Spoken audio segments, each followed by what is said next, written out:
top secret information here. Is anybody listening? Okay. Hey everybody, this is Jeremiah Duke again from MissionDuke.com.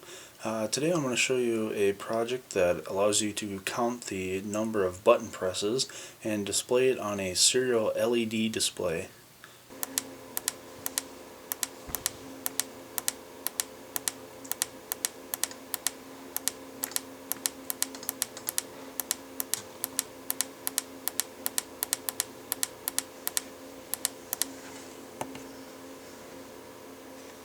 As always, you can find all of my source code at missionduke.com/Arduino-projects.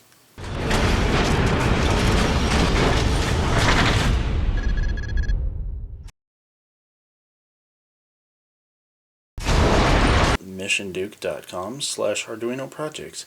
Be sure to... Ow. And you will need a serial LED display.